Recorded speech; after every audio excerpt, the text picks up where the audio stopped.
స్తోత్రం ఆయన స్తోత్రం. అందరూ వారు చెప్పుకోవడానికి మనకి ధైర్యము లేకపోవచ్చు, లేదా సిగ్గుపడవచ్చు. మీరు మీ హృదయంతో మీరు దేవుడితో మాట్లాడాలి. ఇదే మీకు అనుకూలమైన సమయం. ప్రార్థన చేసుకోండి. మనకున్నటువంటి అవసరాలు, మనకున్నటువంటి బాధలు, నొప్పులు, ఆర్థిక ఇబ్బందులు, మన పిల్లల విషయమై, స్త్రీలు భర్తల విషయమై, పురుషులు భార్యల విషయమై, పిల్లలు వివాహాల విషయమై, పిల్లలకు జాబుల విషయమై, పిల్లల గురించి చదువుల విషయమై, పిల్లలకు మంచి కన్సెషన్ విషయమై, ఎవరికి వారు మీ పిల్లల కోసం, మీ ఇంటి వారి కోసం ప్రార్థన చేసుకోవాలని ప్రభు నామములో మనం చేయించున్నాము. స్తోత్రం నాయన, స్తోత్రం స్తోత్రం స్తోత్రం స్తోత్రం నాయన, స్తోత్రం తండ్రి, స్తోత్రం ప్రభు. జీవం గల దేవ, మీకు వందనాలు వందనాలు వందనాలు ప్రభు, వందనాలు.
దయచేసి స్త్రీలతో వచ్చి ఇక్కడ ప్రార్థన చేయాలి. మీరు కూడా స్వార్థ సేవకు వెళ్ళాలని ప్రభు నామములో మీకు మనవి చేయుచున్నాను. సుప్రీమసీ ఆఫ్ జీసస్ క్రైస్ట్ ఏమంటారు? Supremacy of Jesus. అనుమానాలు, అపనమ్మకం లేకుండా ఆ ప్రభువులో మనం స్థిరంగా ఉండాలి. హల్లెలూయా. జ్ఞానమునకు మించిన క్రీస్తు ప్రేమను తెలుసుకొనుటకు తగిన శక్తి గలవారు కావాలని ప్రార్థించుచున్నాను. హల్లెలూయా. ఎంతమంది క్రీస్తు ప్రేమను గ్రహించారు? మీలో గ్రహించిన వారు క్రీస్తుకు లోబడి, క్రీస్తు వాక్యానికి లోబడి జీవిస్తారు. అట్లాగా జీవిస్తున్నావా లేదా ఒక్కసారి నిన్ను నీవు పరీక్షించుకోవాలని ప్రభు నామములో మీకు మనవి చేయుచున్నాను. ఈ లోకంలో జ్ఞానం అంటే క్రీస్తు ప్రేమను తెలుసుకోవడం. క్రీస్తు ప్రేమను తెలుసుకున్నవాడు ధన్యుడు. యేసు క్రీస్తు దేవుడుగా గల జనులు ధన్యులు. ఆమేన్. యేసు క్రీస్తు దేవుడుగా గల జనులు ధన్యులు. ఆయన ప్రేమ తెలుసుకున్న తర్వాత ఆయననే వెంబడించాలి. ఆయన వైపే మనం చూడాలి. ఎవరి వైపు మనము చూడకూడదని ప్రభు నామములో మీకు మనవి చేయించున్నాను. నేను ఎందుకు స్ట్రెస్ చేస్తున్నానంటే దాని విషయం కాన్సన్ట్రేట్ చేస్తారని నేను మీకు ఒత్తిడి చేస్తాను ఆ పదం మీద. క్రీస్తు ప్రేమను తెలుసుకోవాలి. నేను ప్రభువుని నమ్ముకుని, ఎందుకంటే ఆయన ప్రేమ నేను రుచి చూశాను, ఆయన ప్రేమ నేను కనుగొన్నాను, ఆయన ప్రేమ నన్ను రక్షించింది. అందుకని నేను క్రీస్తును నమ్ముకున్నానని నువ్వు పబ్లిక్గా సాక్షిగా నిలబడాలి. కానీ ఏదైనా అడిగితే తను తన పరిశుద్ధ రక్తాన్ని చిందించాడు, అందుకని నేను ప్రభుని నమ్ముకున్నానన్నాను. అదే నాకు గుడి నొప్పి తగ్గించాడు, తలనొప్పి పోయింది, నడుము నొప్పి పోయింది, ఇది కాదు. ఈ తర్వాత ముందు ఏం చెప్పాలంటే, ఎవరైనా అడిగితే ఆ ప్రభు తన రక్తాన్ని చిందించాడు నా కోసం వాడాలి. అవే నాకు 10 ఎయిడ్స్ జబ్బులున్నా కానీ సంతోషమే, కానీ ప్రభు లేకపోతే అది డేంజర్ అన్నమాట. అవే నాకు ఎన్ని జబ్బులున్నా సంతోషమే, నాకు ఎన్ని జబ్బులున్నా సంతోషమే క్రీస్తు ఉండి. హల్లెలూయా. క్రీస్తు నాలో ఉండి నాకు ఎన్ని జబ్బులు వచ్చినా కానీ సంతోషమే. గుర్తుపెట్టుకోవాలి. ఆ ప్రభు తన రక్తాన్ని చిందించాడు, నన్ను రక్షించుకున్నాడు, అందుకని నేను ఆయన్ని నమ్ముకున్నానని చెప్పాలి. ఎవరైనా అడిగితే హల్లెలూయా. పాపుల కొరకు తన ప్రాణాన్ని పెట్టాడు. అట్లాగే కొలస్సీ 1వ అధ్యాయము 13వ వచనం చూడండి. కొలస్సీ 1వ అధ్యాయము 13వ వచనం. ఆయన మనలను అంధకార సంబంధమైన అధికారం నుండి విడుదల చేసి, చూసారా, ఒకప్పుడు మన బ్రతుకులు చీకటి బ్రతుకులు, ఒకప్పుడు మన బ్రతుకులు అజ్ఞానము. క్రీస్తులో ఉంటేనే నీకు జ్ఞానం ఉంటుంది, క్రీస్తులో ఉంటేనే నీ లైఫ్ ఏమిటో నీకు అర్థం అవుతుంది. క్రీస్తులో లేకపోతే నీ జీవితం నీకు అర్థం కాదు. గుర్తుపెట్టుకోవాలి కదా. ఒకప్పుడు మనం చీకటి సంబంధులము విడుదల చేసి తాను ప్రేమించి తన కుమారుడి యొక్క రాజ్య నివాసులుగా చేశాను. ఆ కుమారు యొక్క మనకి విమోచనము. హల్లెలూయా. ఏం జరుగుతుంది యేసుక్రీస్తునందు? విమోచనం. మన పాపాలకు విమోచనం. అందుకనే ఆయన నేను ప్రేమించాను, అందుకని ఆయన నేను నమ్ముకున్నాను. అనగా పాపక్షమాపణ కలుగుచున్నది.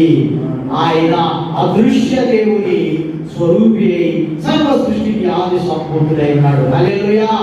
దేవుని ఎవరు చూడలేదు.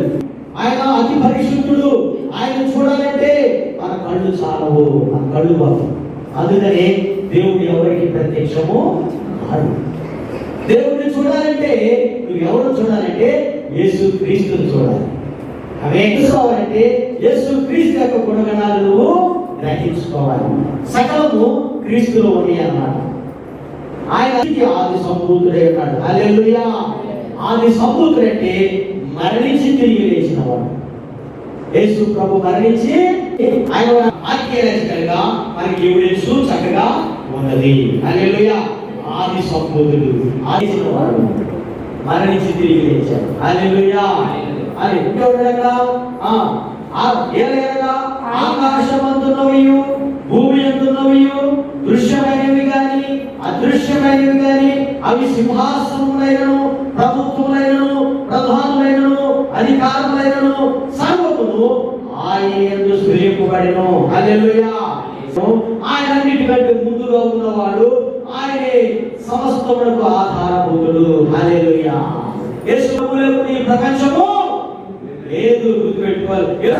మనలాగా పడుకున్నాడు, మనలాగా కోప్పడ్డాడు యేసయ్య. ఆయన దేవుడాగా ప్రకృతిని గర్దిస్తే ఆగిపోయింది, వర్షం ఆగిపోయింది, తుఫాన్ ఆగిపోయింది. కళ్ళు లేని వారికి కళ్ళు ఇచ్చాడు, చనిపోయిన వారిని లేపాడు. అది ఎవరికి సాధ్యమైన ఒక దేవుడికే. వాక్యము దేవుని యొద్ద ఉండెను, వాక్యము దేవుడై ఉండెను, ఆయన ఆది యందు దేవుని యొద్ద ఉండెను.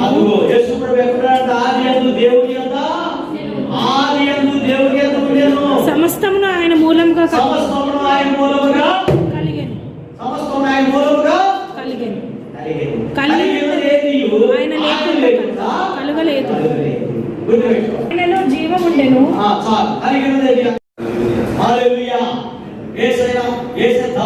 సింహాసనం మీద కూర్చున్నప్పుడు మనమందరము ఆయన సన్నిధిలో కూడుకొని సంతోషంగా ఉంటాం. ఆమేన్. ఈ లోకము మనకి తగినది కాదు, ఈ లోకము శాశ్వతము కాదు, మనకు అదే శాశ్వతము. హల్లెలూయా. అది జ్ఞాపకం చేసుకోవాలి. ఆయనే మార్గము, ఆయనే జీవము, ఆయనే సత్యము. ఆయన ఎరిగి ఉంటే మనం తండ్రిని ఎరిగి ఉన్నాము. తండ్రి కుమారుడు ఏమైనారు? ఏకమై ఉన్నారు. తండ్రి కుమారుడు నన్ను చూసిన వాడు తండ్రిని చూసినట్టే. అందుకని 1 తిమోతి 2 అధ్యాయము 5-6 వచనాలు. 1 తిమోతి 2 అధ్యాయము 5-6 వచనాలు. దేవుడు ఒక్కడే, దేవునికి నరులకును మధ్యవర్తి ఒక్కడే. ఎవరండి? ఎంతమంది ఉన్నారు మరి దేవుళ్ళు? ఎంతమంది ఉన్నారు? ఒక్కడే, ఆయన క్రీస్తు యేసు లేదా మరియు అతను పొందిన దెబ్బల చేత స్వస్థత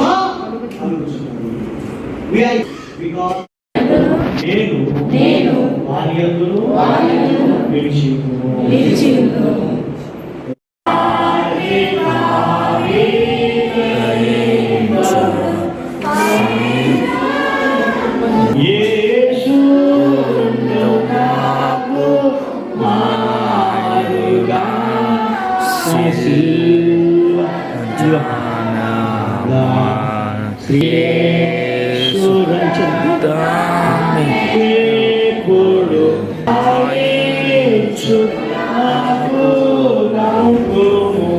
ఎవరు ప్రార్థన చేసుకోవాలి?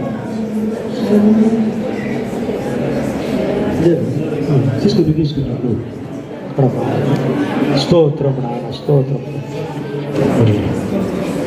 స్తోత్రం నాయన, స్తోత్రం,